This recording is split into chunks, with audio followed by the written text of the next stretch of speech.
কঠোর পরিশ্রম আর বুদ্ধি দিয়েই সংসারটাকে নিজের মনের মতো করে পরিপাটি করে গুছিয়ে রাখি। গুড মর্নিং বন্ধুরা, কেমন আছো সবাই? আশা রাখছি যে যেখান থেকে আমার এই ভিডিওটি দেখছো সবাই খুব ভালো আছো। আজকে একটু অন্যরকমভাবে ইন্ট্রো দিলাম, তার কারণ শরীরটা আমার ভীষণ খারাপ, ভালো লাগছে না। কিন্তু যেহেতু ভিডিওটা করা ছিল তাই আর কি ভয়েসটা দিতেই হলো। ঠান্ডা লেগেছে, তার জন্য কথাগুলোও নাকে নাকে হচ্ছে। আর সত্যি কথা বলতে কি, ঠান্ডা লাগলে যে কেমন লাগে, মাথা টাথা ভার, মনে হয় চোখ টোক পুড়ে যাচ্ছে, কেমন একটা যে লাগছে মানে বলে বোঝাতে পারবো না। তো যাই হোক, ভিডিওটা না ছাড়লে বা সারাদিন একটা ভিডিও না দিতে পারলে ভালো লাগে না, জানো তো। তোমাদের সঙ্গে এমনই একটা সম্পর্ক তৈরি হয়ে গেছে, প্রতিদিনের যে আমাদের গল্প থাকে সেটা যদি না বলতে পারি কিছুটা, তো ভালো লাগে না। তো যাই হোক, সেই কারণেই সারাদিনটা তো ভালো, যাই হোক কাজের মধ্যে থাকি তখন কিন্তু অতটা শরীর খারাপটা মালুম হয় না, কিন্তু যখনই সন্ধে হয় ঘরে তুমি এক জায়গায় বসবে তখনই কিন্তু শরীর খারাপটা বেশি লাগে। তো যাই হোক, হঠাৎ করেই কিন্তু ঠান্ডাটা খুব পড়েছে, তাই না বলো? আমার তো মনে হয় সব জায়গায় এরকম হঠাৎ করে একটু হালকা হালকা ঠান্ডা পড়ে গেছে। আর এই দেখো, সকালবেলাটা তো আজকে নীলকণ্ঠ ফুল দিয়ে শুরু করলাম। জানো তো, আমার মানে আরও একটা যে বড় নীলকণ্ঠ গাছ ছিল ছাদে, সেই গাছটা মরে গেছে। জানি না কেন, যেখানে প্রতিদিন 40-50টা করে যে গাছটায় ফুল ফুটতো, হঠাৎ করে এই গাছটা নেতিয়ে গেছে, জানি না কেন। হঠাৎ করে একদিন দেখছি যে গাছটা আস্তে আস্তে ঝিমিয়ে যাচ্ছে, তখন না খুব খারাপ লেগেছিল আমার, যখন 40-50টা করে ফুল হতো। আর দেখেছই তো, থোকা থোকা নীলকণ্ঠ, দেখতে বেশ ভালো লাগে। তো যাই হোক, গাছটা মরে গিয়ে খুব খারাপ লেগেছে।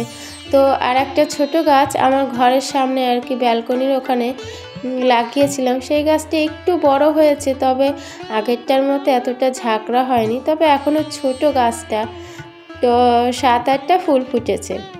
তো সেটাই তুলে আজকে জলে দিয়ে রেখে দিলাম।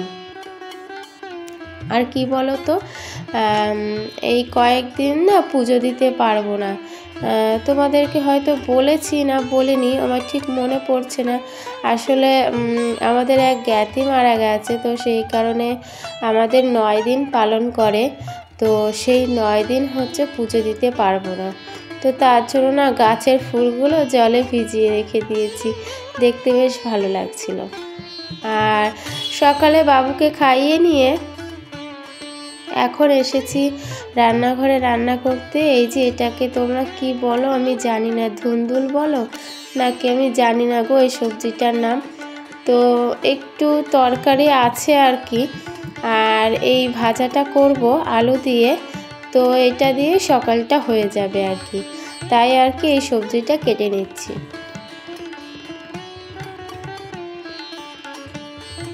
এই সবজিটা আমার নাম কিন্তু জানা নেই, তোমরা কেউ জেনে থাকলে বলতে পারো। তো যাই হোক, এই যে দুপুরের রান্না, মাঝখানে অনেকটা সময় কেটে গেছে, তোমাদের কাছে আসা হয়নি।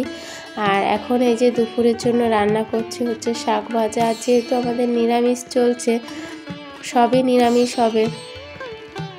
আর গিয়েছিলাম দোকানে, মানে ঘরে কৌটোতে বিস্কুটটা কমে গেছে, তাই আর কি বিস্কুটটা মানে কিছু বিস্কুট আবার ঘরে এনে রেখে দিলাম।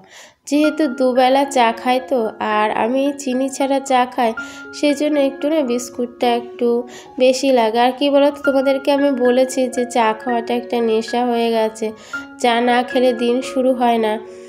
আর চা বিস্কুট খেলে দেখবা পেটটা একটু ভরে যায়, আর অনেকক্ষণ কিন্তু কাজ করতে পারি। আমি সব দিদিভাইদের দেখি তারা কিন্তু বাসি কাজ সেরে তারপরে চা নিয়ে বসে, আমার না হয় না, আমি পারি না। আমি সব বাসি কাজ সেরে যে চা নিয়ে বসি তা কিন্তু নয়, হয়তো কিছুটা করলাম, করে কিন্তু আমি চা নিয়ে বসি। আবার কোনো দিন চা খেয়েই, বেশিরভাগ দিন সেটাই হয়, চা খেয়েই শুরু করি কাজগুলো। কি বলো তো, যার সংসারটা যেমন তার কিন্তু সেভাবেই তাকে চালাতে হবে। তারপরে চলে এসেছি ঘরে বিছানাটা পরিষ্কার করে নিতে।